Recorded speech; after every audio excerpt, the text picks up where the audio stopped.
મિત્રો તમે જોઈ શકો છો સામે છે સપ્તેશ્વર મહાદેવ સાબરકાંઠામાં આવેલું મંદિર। એક્ઝેક્ટ અહીંયાથી લગભગ 200 થી 300 મીટર દૂર અહીં ખેતી પણ થયેલી છે। એક પરિવારે અહીંયા ટામેટી, મરચી, પછી તમે જોઈ શકો છો કાકડી, આ કાકડી પણ સરસ મજાની ઉગાડેલી છે। અહીંયા નદીની નેચરલ ખેતી, નદીમાં નદીના પાણીથી નેચરલ ખેતી। જો આ તમે ટામેટા જોઈ શકો છો, ટામેટા મસ્ત મસ્ત ટામેટા એકદમ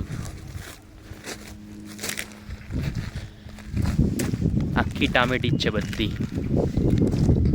આ રીંગણના છોડ, આ બધા રીંગણના છોડ, રીંગણમાં ફૂલ આવી ગયા છે બધા, જોઈ શકો છો તમે આ બધા રીંગણ। પછી આ શું છે? હા, આ બી કાકડી જ છે। આ જુઓ કાકડી, આખી કાકડી જ લાગે છે બધી। તમારું નામ શું છે? કાળુભાઈ દુરાભાઈ રાવલ, ગામ વાસદુર। બરાબર।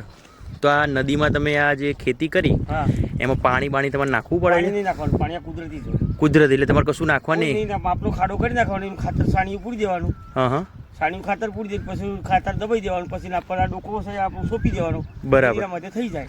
બરાબર। પછી આ ઉતારો ઉતરે। તમે શું શું ઉગાડ્યું છે અહીંયા? અમે ટામેટી વાવી છે, ચોરી વાવી છે, રીંગણ વાવ્યા છે, કાકડી વાવી છે, દૂધી વાવી છે। બરાબર। અને આ બધું વેચવા લઈ જતા હશો ને બજારમાં? લઈ જવું, ગામડામાં લઈ જવું। લગભગ ઉતારો જ્યારે આવતો હશે ત્યારે કેટલો ઉતારો આવે? ધારો કે કાકડી મહેનત મળી જાય, મહેનત મળી જાય એટલે તમારા સારું એવું થોડું ઘરનું પૂરું થઈ જાય। અને રીંગણ વાવ્યું છે, ટામેટી, કાકડી, પછી દૂધી છે। દૂધી ક્યાં છે? આ દૂધી છે। બરાબર, સરસ સરસ। અને બધું આ એકવાર રોપી દીધા પછી ખાલી ખાતર ને એવું બધું જ નાખવાનું, પાણી નાખવાનું નહીં? બીજું ખાતર નહીં નાખવાનું। બરાબર, બસ એના પછી એનું ટ્રીટમેન્ટ ખાલી કરે જવાનું, ટ્રીટમેન્ટ જ કરવાની। હવે એના સિવાય ખેતી સિવાય બીજું શું કામ કરો છો તમે? બીજું હું મારે પાન મસાલાની દુકાન છે। બરાબર, મસાલાનું કરું, આ સબ્જી ચોક ચાલે, શાકભાજી તો ઓટલા પર બેહીને વેચાઈ જાય અમારે। બરાબર, આ શાકભાજી લઈ જાય, લોકો આવે એટલે લઈ જાય। આ નદીની શાકભાજી હારી આવે। બરાબર। અને તમારું રહેવાનું ક્યાં છે? મારે રહેવાનું હોય સપ્તેશ્વરમાં। સપ્તેશ્વરમાં એટલે મંદિર જે આ મંદિર આ બાજુમાં જ પેલું આ મંદિર, બરાબર ને? એના બાજુમાં છાપરું કરીશું, એની બાજુમાં છાપરું। અને અત્યારે ટેમ્પરરી અહીંયા રહો છો તમે? રાત રોકાવો અહીંયા? રાત્રે। અને અહીંયા જે વચ્ચે પેલો મગર આવ્યો હતો, કઈ જગ્યાએ? આ પેલા બે, આ મારા બે મિત્રો ઉભા રહે, પથ્થર પરથી પકડે તો ઓકે, આ જગ્યાએ હા। અને કૂતરો, હા સોરી, મગરે કૂતરો પકડ્યો હતો, મગરે કૂતરો પકડેલો હતો એ જ જગ્યા ઉપર। બરાબર છે, સરસ સરસ। ચલો તમારો આભાર। પણ ખેતી આ તો એકદમ તમને મીઠું લાગતું હશે, શાકભાજી પણ આવી? શાકભાજી એકદમ સારી લાગે, બરાબર, એકદમ કોઈ બને એક ફેર ખાઈ જવો પછી। તમે કેટલું ખાડો રોપો છો અને ભેજ દેખાય જ છે? ખાડો ભેજ પૂરેપૂરો આવી જાય, તાળુંથી ખાડો બતાવજો તમે। હા, આ ભેજ એટલે પાણી નાખવાની જરૂર જ ના પડે? જે નહીં પાણી આવે। બરાબર, ખાલી ખાતર? અને પેલું કોઈ બગાડ કશું થાય નહીં? કશું જ નહીં, કોઈ જંતુ જનાવર કે એવું કઈ બગાડ કશું જ નહીં? ફૂદીએ ને એમ? કોઈ દિવસ ઓકે। આજુબાજુ વાળ કરી દેવાની। આ ગાયો બાયો બપોરના કોઈ પેલા જીવજંતુઓ જે કે છે એવું કશું નહીં આવતું ને? બધું બગાડી જાય છે, બધું પાંદડા ખાઈ જતા હોય ને બધું? પાંદડા જે હોય ને એ પેલા જીવાણુઓ કે એવું કઈ? કોઈ જીવાત હશે? કોઈ જીવાત નથી। એટલે તમે કોઈ ટ્રીટમેન્ટ, દવા જ નહીં છાંટી? કોઈ ઓર્ગેનિક, એટલો ઓર્ગેનિક। બરાબર। મિત્રો આ બાજુ એ ખેતી છે અને આ બાજુ દૂધીની ખેતી છે, તમે જોઈ શકો છો, આખી દૂધી બધી જ। આ તમે જોઈ શકો છો, દૂધી તો દેખાઈ પણ ગઈ મને, આ દૂધી। હા, દૂધી, બરાબર। આખી બધી દૂધી જ છે? બધી દૂધી, બરાબર, બરાબર છે।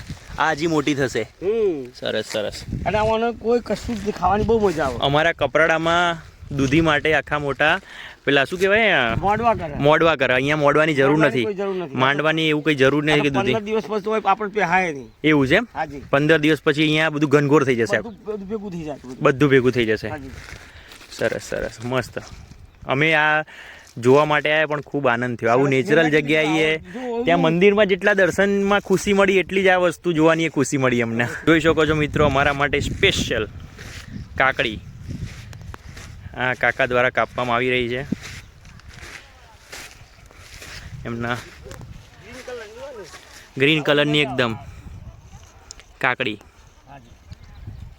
આ એકદમ જાડી કાકડી થઈ ગઈ છે અને અમારા માટે તમે જોઈ શકો એકદમ કુમળી મીઠાશવાળી આ નદીની એકદમ કુદરતી પાકેલી કાકડી ખાવા અરે પાકેલી નહીં આને શું કે કાચી પણ મસ્ત એકદમ મીઠાશવાળી એકદમ મીઠાશવાળી કાકડી ખાવાની ખૂબ મજા આવશે તમે ઉગાડી છે એમ ને મિત્રો તમે જોઈ શકો આ ચોળી આ બધી ચોળી છે એકદમ ઓર્ગેનિક ચોળી કોઈ જ જરાક પણ ખાતર નહીં જો અહીંયા હું રહેતો હોય તો આ કાકા જોડે સ્પેશિયલ શાકભાજી લેવા માટે આવું આ કાકાએ પોતાને ઘર પૂરતી પણ ડુંગળી ખાવા માટે ઉગાડી છે મિત્રો તમે જોઈ શકો છો પાણી જરાક પણ નાખવાનું નહીં કારણ કે નદીની અંદર જ જે નદીમાં જે આ જમીનનો ભાગ દેખાય ત્યાં જ ઉગાડેલી છે પાછળ પાણી નીચે તો ભેજ હોય જ પણ આ એકદમ નૈસર્ગિક જીવન જે આપણે વાત કરતા હોઈએ છીએ તો આ નૈસર્ગિક જીવન કહેવાય મારા 2 મિત્રો સાથે હું આવ્યો છું વાતોમાં આ ખેતર જોયું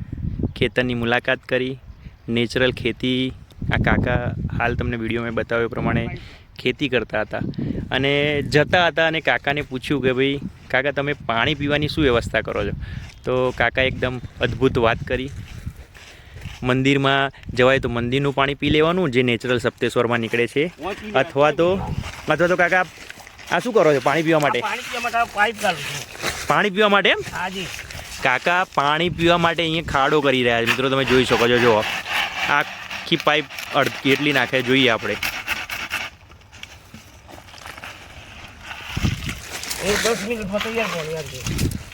10 મિનિટમાં રેડી થઈ જશે એકદમ ફિલ્ટર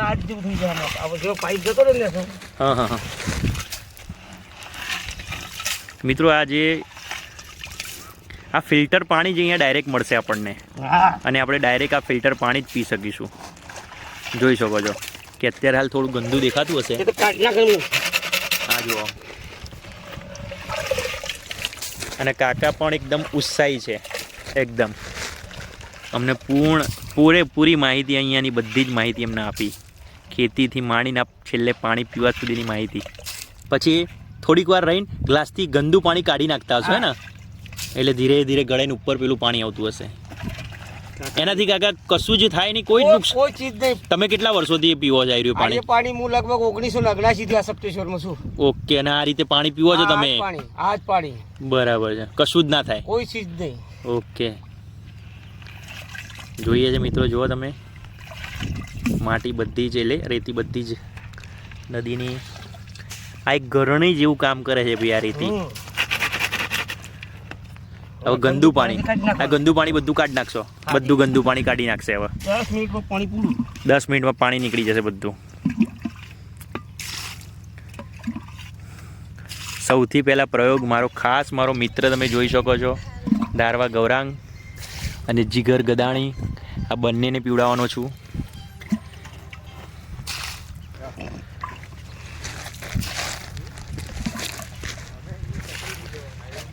બધું જ પાણી એકદમ કાકા નીકાળી દેશે ગંદુ પછી આપણે જોઈએ કે પાણી કેવું આવે છે કાકા એકદમ ખૂબ સારી રીતે પાણી કાઢી રહ્યા છે અને એમને કીધું હતું એમ ધીરે ધીરે પાણી ચોખ્ખું આવવા લાગ્યું છે કે ધીરે ધીરે એકદમ શુદ્ધ પાણી આવશે અને ખરેખર શુદ્ધ પાણી આવવા લાગ્યું છે પણ હજી ના પાડી છે કે હજી આનાથી શુદ્ધ પાણી આવશે પાણી પીવા જેવું થઈ ગયું કાકા ચલો પાણી એકદમ પીવા જેવું અહીંયા બતાવો મને એકદમ પીવા જેવું પાણી મિત્રો તમે જોઈ શકો છો અને મારો મિત્ર પીશે હવે પીવો ભાઈ બંને જણા પીવો ને પછી મને પીવડાવો એકદમ નેચરલ કુદરતી ફિલ્ટરની અંદર કરેલું આ ફિલ્ટ્રેશન વાળું પાણી બંને મિત્રો દ્વારા પીવામાં આવી રહ્યું છે હવે હું પીવું મારો આ મિત્ર સ્પેશિયલ થાકીને ઉપર જતો રહ્યો હતો સ્પેશિયલ ફોન કરીને બોલાવ્યો કે ભાઈ નેચરલ પાણી પીવા હોય તો નીચે આવી જા તો આ મિત્રએ પણ પીધું મારા અમિતભાઈ મજા આવી ભાઈ એકદમ નેચરલ પાણી લાગે છે ને મિત્રો આ જ પાણીથી ધોયેલી ને આ જ પાણીમાં ઉગી નીકળેલી એટલે મીન્સ કે કાકાએ ઉગાડેલી આ એકદમ નૈસર્ગિક કાકડી પણ અમે અહીંયા જ ખાઈને જવાના છીએ એવું નક્કી કર્યું ખરેખર આ અંકલને મળીને અમને ખૂબ આનંદ થયો તમારું નામ શું છે કોઈ બીજાને મળવા આવવું હોય તો કોઈ દિવસે કાળાભાઈ દુડાભાઈ રાવળ એટલે તમને સપ્તેશ્વરમાં કોઈ બી તમારું નામ આપે તમે તરત જ મળી જશો કાકાને મળવું હોય તો અવશ્ય મુલાકાત કરજો અમને તો મુલાકાત કરવાની બહુ મજા આવી ગામ વાસડોલ છે ઓકે ગામ વાસડોલ મિત્રો આજનો અમારો જો આ વિડીયો તમને ગમ્યો હોય તમારી ચેનલને લાઈક સબસ્ક્રાઈબ અવશ્ય કરજો અને તમને લાગે કે આ વિડીયો બીજાને પણ બતાવવા જેવો છે તો શેર અવશ્ય કરજો. ફરીથી મળીશું નવા વિડીયો સાથે. Tata bye bye.